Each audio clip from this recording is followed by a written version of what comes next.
अगर आपको आपके कर्मों का अच्छा नतीजा चाहिए या आपको आपकी लाइफ में कुछ बड़ा हासिल करना चाहते हो, तो फिर आप ये मत देखिए कि मेहनत करने का सही समय कौन सा है, या आप ये मत देखिए कि आपको भूख लग रही है या प्यास लग रही है, गर्मी लग रही है, सर्दी लग रही है।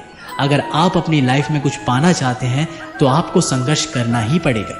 और अगर आप संघर्ष करना नहीं चाहते हैं तो आपको जितना कम मिले या कुछ भी मिले या कुछ भी नहीं मिले, या आपका बुरा हो या आपके साथ गलत हो, तो आपके पास इतनी हिम्मत होनी चाहिए कि इन सभी दुखों को सहन कर सको, क्योंकि यह आपकी लाइफ थी और आपके सपने थे और आपकी मेहनत थी। जिसको मेहनत करनी थी वो मेहनत करके सुखों को भोग रहा है, और जिसको सिर्फ कोरे सपने देखने थे वो आज भी वैसा ही है जैसा वो तब था, जब अपने सपने पूरा करने के लिए संघर्ष हर हाल में करना ही पड़ेगा। गलतियां ढूंढना गलत नहीं है, बस शुरुआत खुद से होनी चाहिए। जरूरी नहीं हर बार आपके शब्दों को सही समझा जाए, इसलिए कभी कभी चुप रहना ही ज्यादा बेहतर होता है। जो जितना अधिक शांत होता है वो उतना ही गहराई से अपनी बुद्धि का प्रयोग कर सकता है। सबसे समझदार और स्थिर बुद्धि वाला व्यक्ति वही है जो सफलता मिलने पर अहंकार में नहीं आता और विफलता में गम में नहीं डूबता। प्रशंसा हो रही हो तो ज्यादा सावधान रहने की जरूरत है। जिसने मन को जीत लिया है उसके लिए मन सर्वश्रेष्ठ मित्र है, किंतु जो ऐसा नहीं कर पाया उसके लिए उसका मन सबसे बड़ा शत्रु बना रहेगा। नकारात्मक विचारों का आना तय है, परंतु यह आप पर निर्भर करता है कि आप उन्हें कितना महत्व देते हैं। हमेशा याद रखना, बेहतरीन दिनों के लिए बुरे दिनों से लड़ना पड़ता है। जीवन में कुछ भी स्थायी नहीं है, इसलिए स्वयं को अधिक तनावग्रस्त ना करें, क्योंकि परिस्थितियां चाहे कितनी भी खराब क्यों ना हो, बदलेंगी जरूर। संसार में परेशानी देने वाले की हस्ती कितनी भी बड़ी क्यों ना हो, पर भगवान की कृपा दृष्टि से बड़ी नहीं हो सकती है। प्रेरणा का सबसे बड़ा स्रोत आपके अपने विचार हैं, इसलिए बड़ा सोचें और खुद को जीतने के लिए हमेशा प्रेरित करें। जिसने मन को जीत लिया है उसने पहले ही परमात्मा को प्राप्त कर लिया है, क्योंकि उसने शांति प्राप्त कर ली है।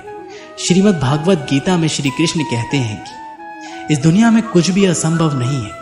हमें ऐसा लगता है कि अपने मन को गुलाम बनाना मुश्किल है, लेकिन भागवत गीता में कहा गया है कि इस दुनिया में कुछ भी असंभव नहीं है। हम अपने दिमाग को और अपने विचारों को और अपने आप खुद के वश में कर सकते हैं। बस शर्त यह है, अगर हम ऐसा करना चाहें तो, और अगर इसका अभ्यास करें तो संभव है। जब श्री कृष्ण अर्जुन से कहते हैं कि हे अर्जुन, तुझे अपने मन को काबू में रखकर अभी केवल और केवल अपने युद्ध पर ध्यान देना चाहिए, तो उसके बाद अर्जुन श्री कृष्ण से कहते हैं कि हे भगवान, आपने ये कह तो दिया है कि ये मन हर दुख और हर बीमारी की जड़ है, पर ऐसा तो हो ही नहीं सकता कि इंसान अपने मन को पूरी तरह से काबू कर ले। तो फिर ऐसा कौन सा तरीका है जिससे मैं अपने मन को काबू में कर सकता हूँ? इस प्रश्न पर भगवान श्री कृष्ण जवाब देते हुए कहते हैं कि दुनिया में ऐसा कोई काम नहीं है जिसको कोई इंसान नहीं कर सके। प्रयास से हर काम सफल बनाया जा सकता है। अगर कोई किसी पहाड़ को फतेह करना चाहता है और अगर वो एक बार में ऐसा नहीं कर पाता है तो उसको अपनी कोशिश जारी रखनी चाहिए। अगर आप किसी काम को करने में फेल हो रहे हैं और अगर आपको उस काम में सफलता हासिल करनी है तो आपको अपनी फेल होने की दर बढ़ानी होगी।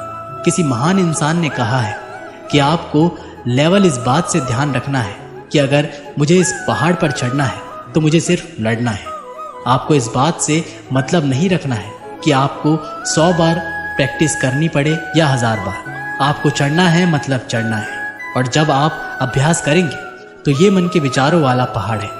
भगवान श्री कृष्ण जी कहते हैं कि अभ्यास से सब कुछ संभव है, चाहे वो कोई काम हो या मन को काबू में कर। जब परिवार के सदस्य अप्रिय लगने लगे और पराये अपने लगने लगे तो समझ लीजिए विनाश का समय आरंभ हो गया है।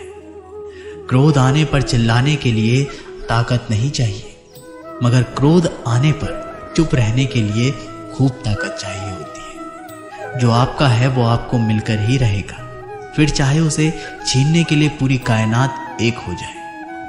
दो प्रकार के व्यक्ति इस संसार में स्वर्ग से भी ऊपर स्थित होते हैं। एक वो जो शक्तिशाली होकर भी क्षमा कर देते हैं और दूसरे वो जो दरिद्र होकर भी कुछ दान करते हैं। प्रेम शरीर या सुंदरता को देखकर नहीं होता है, प्रेम हृदय से होता है। जहां दो हृदय मिल जाए वही प्रेम जन्म लेता है। किसी व्यक्ति को अच्छे से जाने बिना दूसरों की बातें सुनकर उसके प्रति कोई धारणा बना लेना मूर्खता है।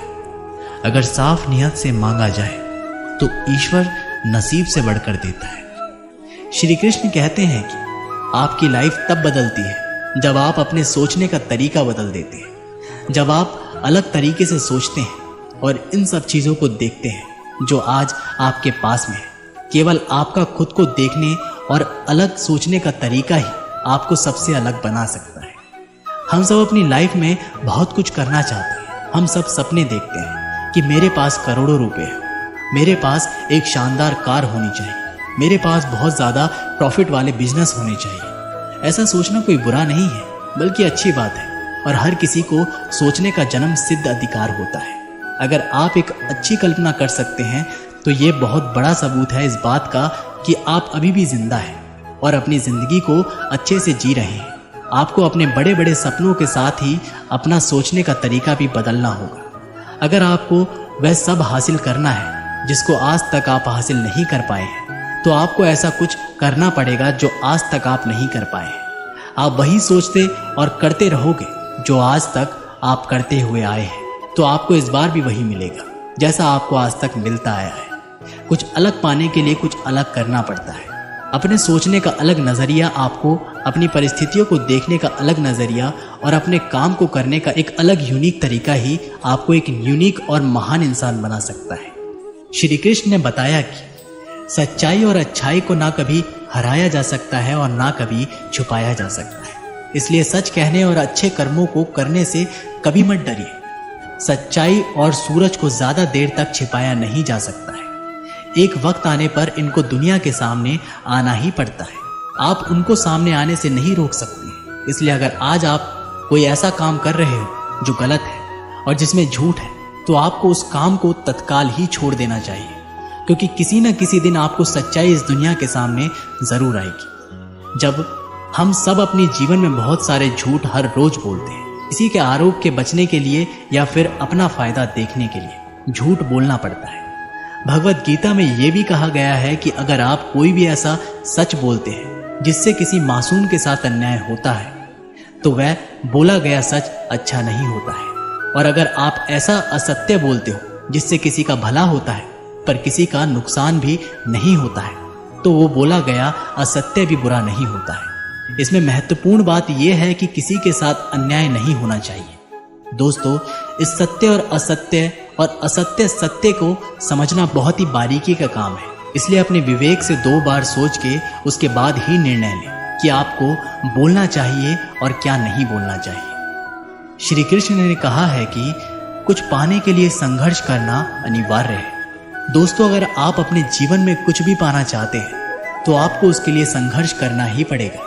और अगर आप संघर्ष नहीं करना चाहते हैं तो आपको इस बात का दुख नहीं होना चाहिए कि आपको वह सब हासिल नहीं हुआ जो आप हासिल करना चाहते थे। जब भी विनाश होने का प्रारंभ होता है, शुरुआत वाणी के संयम खोने से होती है। जीवन में सब कुछ खत्म होने जैसा कुछ भी नहीं होती।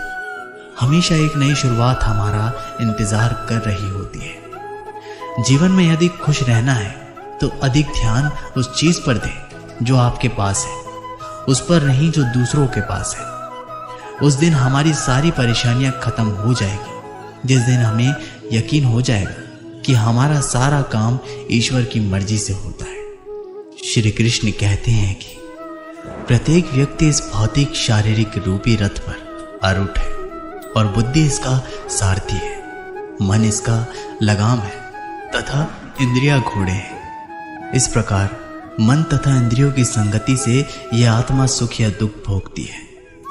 मृत्यु के समय जीव द्वारा विकसित की गई चेतना उसे दूसरे शरीर में ले जाती है। कौन क्या कर रहा है, कैसे कर रहा है और क्यों कर रहा है, इन सब से आप जितना दूर रहेंगे उतना ही आप खुश रहेंगे। अहंकार, घमंड, क्रोध और निष्ठुरता यह अज्ञान से उत्पन्न हुई असुरी प्रकृति के लोगों के गुण हैं। इनका त्याग करना ही हमें अच्छा इंसान बनाता है।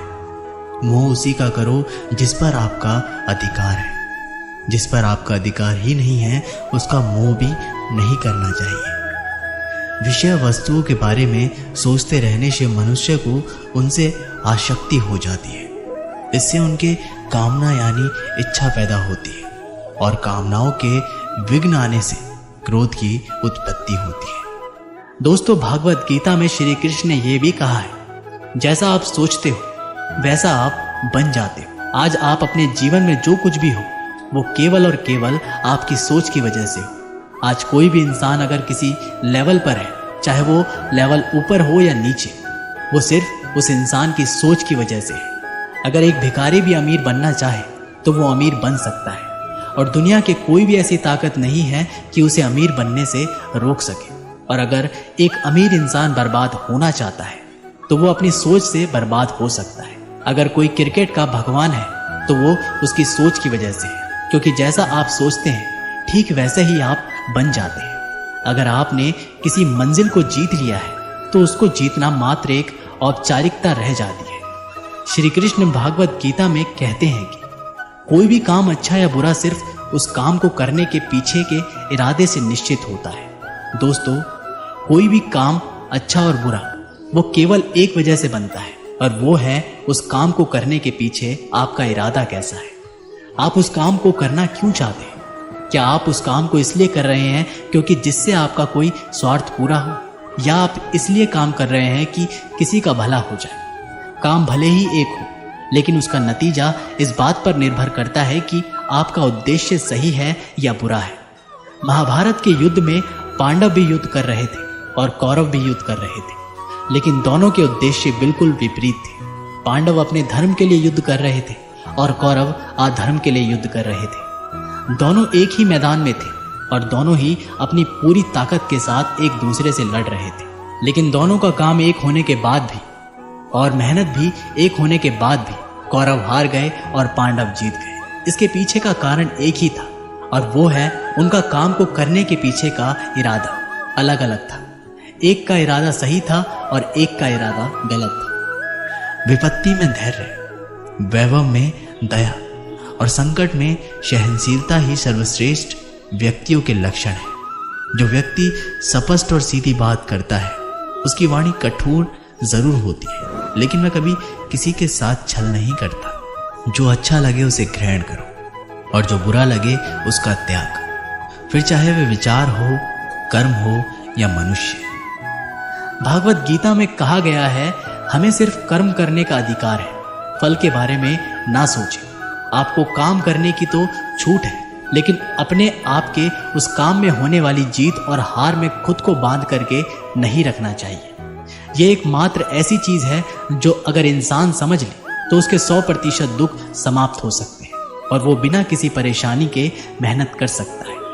ऐसी कोई मंजिल नहीं रह जाएगी इस दुनिया में जिसको वो हासिल ना कर सके। सबसे शानदार बात यह होगी कि बहुत कुछ हासिल करने के बाद भी उसको कभी घमंड नहीं होगा।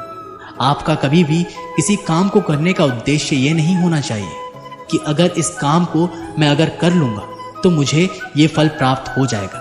अक्सर होता है कि हम मेहनत तो बहुत कर लेते हैं, लेकिन उस मेहनत से ज़्यादा हमारे मन में इच्छा होती है।